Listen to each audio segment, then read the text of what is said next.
ಆತ್ಮೀಯ ಬಂಧುಗಳೇ, ಶ್ರೀಮದ್ ಭಗವದ್ಗೀತೆ ತತ್ವ ವಿವೇಚನೆ ಟೀಕಾ ಅಧ್ಯಾಯ 7 ಜ್ಞಾನ ವಿಜ್ಞಾನ ಯೋಗ. ಇವತ್ತು ಇದರಿಂದ ಈ ಅಧ್ಯಾಯವನ್ನ ಹೇಳೋದಕ್ಕೆ ಕಾರಣ ಏನು, ಅದರ ಬಗ್ಗೆ ಅಂದ್ರೆ ಇದರ ಸಂಬಂಧದ ಬಗ್ಗೆ, ಈ ಒಂದು ಅಧ್ಯಾಯದ ಸಂಬಂಧ ಅಂದ್ರೆ ಇದು ಯಾಕೆ ಹೇಳಿದಾನೆ ಅನ್ನೋದ್ರ ಬಗ್ಗೆ ತಿಳ್ಕೊಳ್ಳೋಣ. ಓದ ಭಾಗದಲ್ಲಿ ಈ ಅಧ್ಯಾಯಕ್ಕೆ ಹೆಸರು ಜ್ಞಾನ ವಿಜ್ಞಾನ ಯೋಗ ಅಂತ ಯಾಕೆ ಇಟ್ಟಿದ್ದಾರೆ ಅಂತ ತಿಳ್ಕೊಂಡ್ವಿ.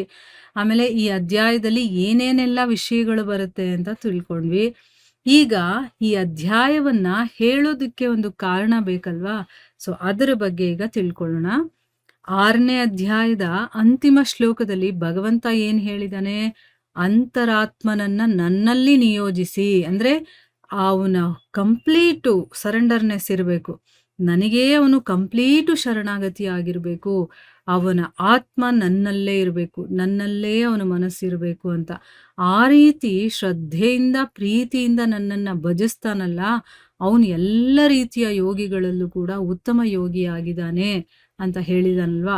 ಆದ್ರೂ ಕೂಡ ಇಲ್ಲಿ ನೋಡಿ, ಭಗವಂತನನ್ನ ಸದಾ ಭಜಿಸ್ಬೇಕು, ಅವನಲ್ಲೇ ತನ್ನ ಮನಸ್ಸನ್ನ ತೊಡಗಿಸಿರಬೇಕು, ಶ್ರದ್ಧೆಯಿಂದ ಪ್ರೀತಿಯಿಂದ ಭಜಿಸ್ಬೇಕು. ಅಂಥವನು ಎಲ್ಲರಿಗಿಂತ ಉತ್ತಮ ಯೋಗಿ ಅಂತ ಹೇಳಿದಾನೆ. ಆದ್ರೆ ಭಗವಂತನ ಸ್ವರೂಪ, ಗುಣ ಮತ್ತೆ ಪ್ರಭಾವವನ್ನ ಒಬ್ಬ ಮನುಷ್ಯ ತಿಳ್ಕೊಳ್ಳಿಲ್ಲ ಅಂತಂದ್ರೆ ಅವನಿಗೆ ಹೇಗಾಗತ್ತೆ ಭಜನೆ? ಆಗೋದಕ್ಕೆ ಸಾಧ್ಯ ಇಲ್ಲ. ಭಗವಂತನ ಬಗ್ಗೆ ಏನೂ ಗೊತ್ತಿಲ್ಲ ಅಂತಂದ್ರೆ ಅವನನ್ನ ಹೇಗೆ ಭಜಿಸ್ತಾನೆ? ಸೊ ಭಗವಂತನ ಸ್ವರೂಪ, ಗುಣ, ಪ್ರಭಾವ ಇದೆಲ್ಲ ತಿಳ್ಕೊಳ್ಳೋ ತನಕ ಅವನ ಅಂತರಾತ್ಮದಿಂದ ನಿರಂತರ ಭಜನೆ ಆಗೋದು ತುಂಬಾ ಕಷ್ಟ. ಜೊತೆಗೆ ಭಜನೆಯ ಪ್ರಕಾರವನ್ನ ತಿಳ್ಕೊಳ್ಳೋದು ಕೂಡ ತುಂಬಾನೇ ಇಂಪಾರ್ಟೆಂಟ್ ಆಗಿದೆ. ಅದಕ್ಕೋಸ್ಕರನೇ ಈಗ ಭಗವಂತ ಏನ್ ಮಾಡ್ತಾ ಇದ್ದಾನೆ? ತನ್ನ ಗುಣ ಏನು, ಪ್ರಭಾವಗಳ ಸಹಿತ ಅವನು ಸಮಗ್ರ ಸ್ವರೂಪದ ಮತ್ತೆ ಬೇರೆ ಬೇರೆ ಪ್ರಕಾರಗಳಿಂದ ಕೂಡಿರುವಂತಹ ಭಕ್ತಿ ಯೋಗದ ವರ್ಣನೆಯನ್ನ ಮಾಡೋದಕ್ಕೋಸ್ಕರ 7ನೇ ಅಧ್ಯಾಯವನ್ನ ಪ್ರಾರಂಭ ಮಾಡ್ತಾನೆ. ಈಗ 7ನೇ ಅಧ್ಯಾಯ ಯಾಕಿದೆ ಅನ್ನೋದು ಗೊತ್ತಾಯ್ತಾ? ನಾವು ಭಗವಂತನನ್ನ ಸದಾ ಭಜಿಸ್ಬೇಕು ಅಂತಂದ್ರೆ ಭಗವಂತನ ಗುಣ ಏನು, ಅವನ ಪ್ರಭಾವ ಏನು, ಅವನ ಬಗ್ಗೆ ಎಲ್ಲ ನಮಗೆ ಗೊತ್ತಿರಬೇಕು. ಆಗ ನಾವು ಅವನನ್ನ ಭಜಿಸೋದಕ್ಕೆ ನಮಗೆ ಈಸಿ ಆಗುತ್ತೆ. ಸೊ ಅದಕ್ಕೋಸ್ಕರ ಇಲ್ಲಿ ಬೇರೆ ಬೇರೆ ರೀತಿಯ ಭಕ್ತಿ ಯೋಗದ ವರ್ಣನೆಯನ್ನು ಕೂಡ ಮಾಡೋದಕ್ಕೋಸ್ಕರ 7ನೇ ಅಧ್ಯಾಯವನ್ನ ಪ್ರಾರಂಭಿಸ್ತಾ ಇದ್ದಾನೆ. ಮತ್ತೆಲ್ಲಕ್ಕಿಂತ ಮೊದಲು 2 ಶ್ಲೋಕಗಳಲ್ಲಿ ಅರ್ಜುನನಿಗೆ ಅದನ್ನ ಎಚ್ಚರಿಕೆಯಿಂದ ಕೇಳಿಸ್ಕೊ ಅಂತ ಪ್ರೇರೇಪಣೆ ಮಾಡಿ ಜ್ಞಾನ ವಿಜ್ಞಾನವನ್ನ ಹೇಳುವಂತ ಪ್ರತಿಜ್ಞೆಯನ್ನ ಮಾಡ್ತಾನೆ. ಇಲ್ಲಿ ಇಂಪಾರ್ಟೆಂಟ್ ಆಗಿ ನಮಗ್ ಬೇಕಾಗಿರುವಂತ ಒಂದು ಗುಣ ಏನು ಅಂತಂದ್ರೆ ಕೇಳಿಸ್ಕೊಳ್ಳೋದು.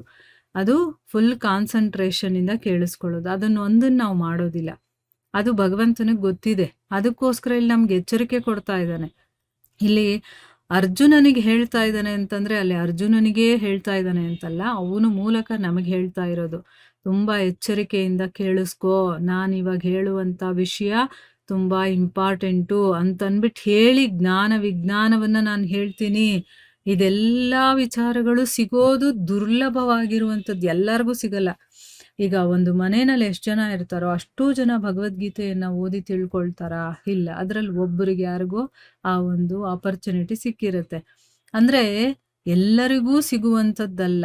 ಈಗ ನಿನಗೆ ಸಿಕ್ಕಿದೆ ಅಂತಂದ್ರೆ ಅದನ್ನ ಸರಿಯಾದ ರೀತಿಯಲ್ಲಿ ಕೇಳಿಸ್ಕೋ ಅಂತ ನಮಗೆ ಹೇಳ್ತಾ ಇರೋದು ಭಗವಂತ. ಆಯ್ತಾ? ಇಲ್ಲಿ ಅದನ್ನೇ ಹೇಳ್ತಾ ಇದ್ದಾರೆ. ಈ ಒಂದು ಅಧ್ಯಾಯವನ್ನ ಪ್ರಾರಂಭಿಸೋದಕ್ಕೆ ಕಾರಣನೇ, ಈಗ ನಮಗ್ ಗೊತ್ತಾಗಿದೆ ಭಗವಂತನನ್ನ ಪಡಿಬೇಕು ಅಂತಂದ್ರೆ, ಅಥವಾ ಭಗವಂತನಿಗೆ ಯಾರಿಷ್ಟ ಅಂತಂದ್ರೆ ಸದಾ ಯಾರು ಅವನನ್ನ ಸ್ಮರಿಸ್ತಾ ಇರ್ತಾರೋ, ಸದಾ ಅವನ ಶರಣಾಗತಿಯಲ್ಲಿ ಇರ್ತಾರೋ, ಸದಾ ಅವನ ಭಜನೆ ಮಾಡ್ತಿರ್ತಾರೋ ಅವರೇ ಅವನಿಗೆ ತುಂಬಾ ಇಷ್ಟ ಅಂತಂದ್ಬಿಟ್ಟು ಹೇಳಿದಾನೆ. ಆದ್ರೆ ಹಾಗೆ ಮಾಡ್ಬೇಕು ಅಂತಂದ್ರೆ ಅವನ ಬಗ್ಗೆ ನಮಗ್ ಗೊತ್ತಿರ್ಬೇಕಲ್ಲ. ಏನನ್ನ ನಾವು ಧ್ಯಾನ ಮಾಡ್ತೀವಿ, ಅವನ ಲೀಲೆಗಳು, ಅವನ ರೂಪ, ಅವನು ಹೇಗಿರ್ತಾನೆ, ಯಾವ ರೀತಿ ಅವತಾರಗಳು ತಗೊಳ್ತಾನೆ, ಏನೆಲ್ಲ ಕೆಲಸ ಮಾಡ್ತಾನೆ, ಅದನ್ನೆಲ್ಲ ತಿಳ್ಕೊಂಡಿದ್ದಾಗ ಅದನ್ನೇ ನಾವು ಮತ್ತೆ ಮತ್ತೆ ನಮ್ಮ ಮನಸ್ಸಿನಲ್ಲಿ ಮೆಲುಕು ಹಾಕ್ತಾ ಮನಸ್ಸಿನಲ್ಲಿ ಸ್ಮರಣೆ ಮಾಡ್ಕೊಳ್ತೀವಿ, ಭಜಿಸ್ತೀವಿ, ಎಲ್ಲ ಮಾಡ್ತೀವಲ್ವಾ.